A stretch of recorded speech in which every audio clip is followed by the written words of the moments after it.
Tuhan bersamamu. Inilah Injil suci menurut Santo Markus.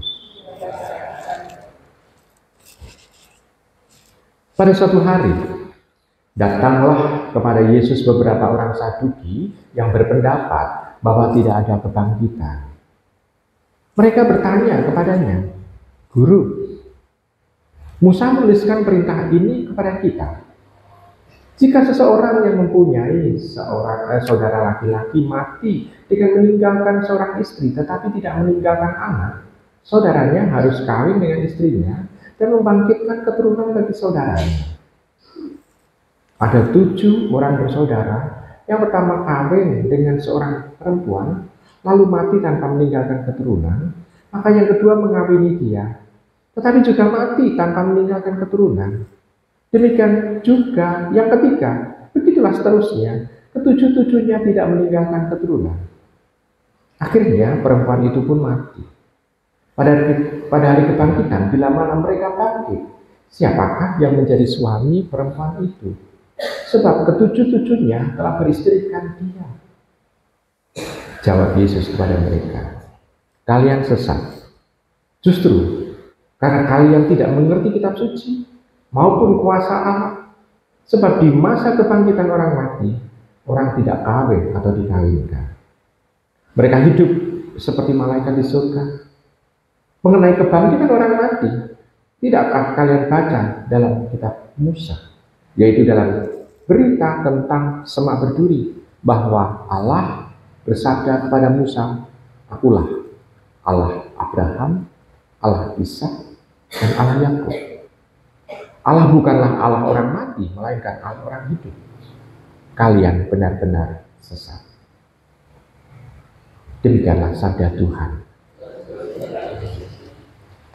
Ibu, Bapak, Saudara, kekasih dalam Tuhan, dalam bacaan Injil di sini itu ada pewahyuan mengenai kehidupan setelah kematian sebetulnya dari Tuhan Yesus. Bermula memang dari konflik dengan orang Saduki. Orang Saduki itu hanya kelompok kecil yang kebetulan itu menguasai pada waktu zaman Tuhan Yesus itu menguasai bait Allah, lalu dia biasanya menjadi anggota Sanhedrin. Dia seringkali konfliknya dengan orang Farisi,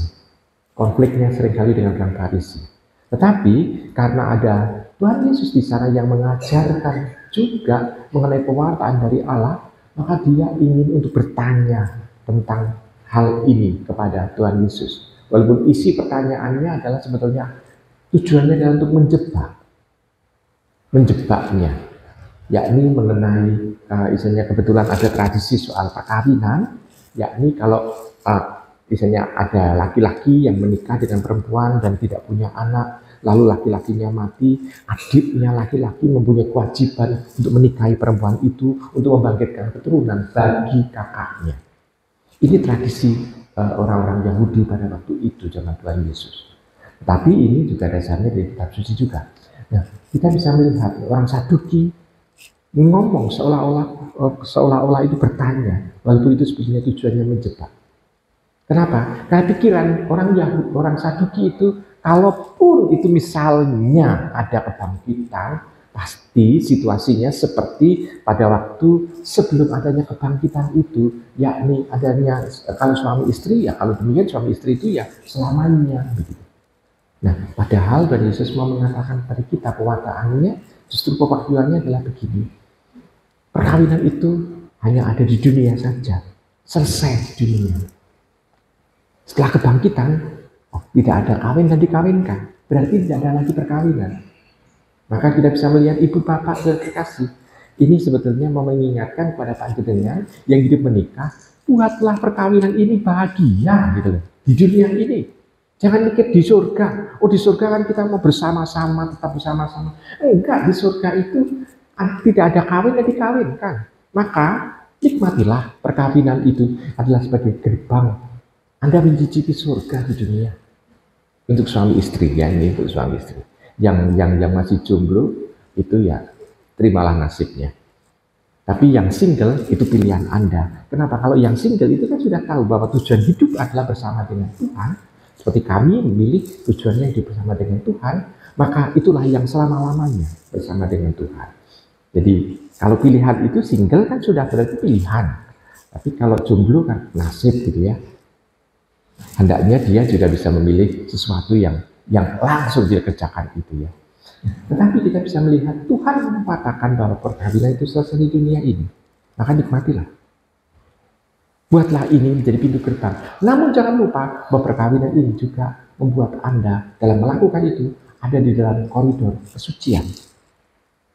Jadi bukan sesuatu yang negatif, tapi suci. Tindakan Anda adalah suci. Nah, lalu sekarang demikian.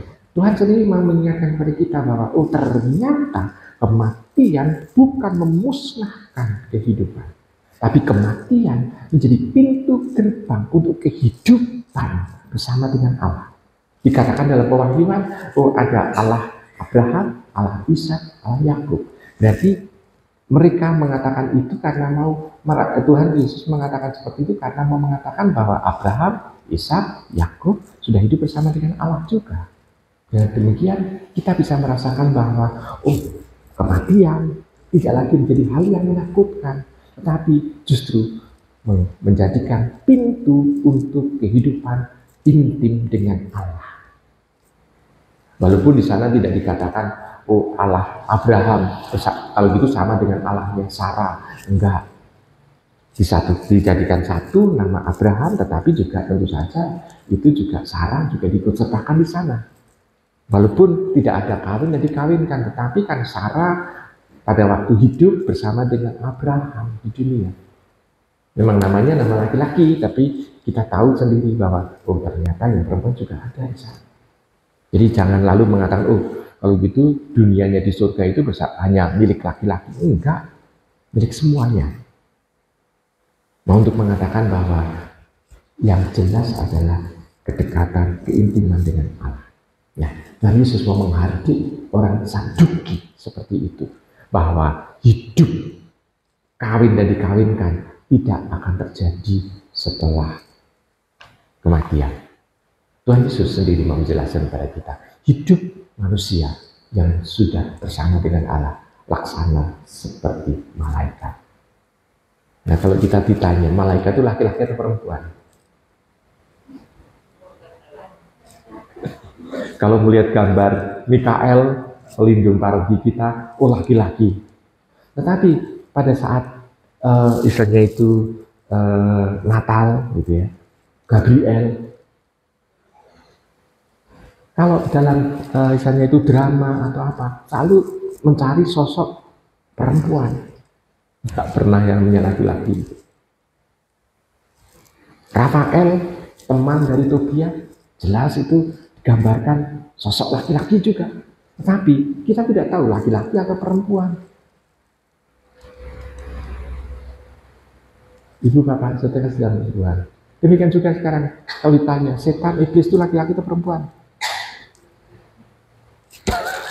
Tidak jelas juga, tidak ada juga. Maka kita bisa melihat kalau demikian, ternyata setelah di dalam kehidupan abadi bersama dengan Allah, kita tidak bisa mengatakan, ini laki-laki dan perempuan ini harus kawin dan dikawinkan. Tidak. Tuhan sudah menyatukan di dunia. Memang perkawinan itu dibuat di surga, di Firdaus, zaman Adam dan Hawa dulu. Di Firdaus dibuat oleh Allah. Tetapi pada saat di dunia, ini kan juga pada saat tinggal di dunia, ternyata tetap dilestarikan. Namun setelah kematian, ternyata mereka tidak kawin dan dikawinkan.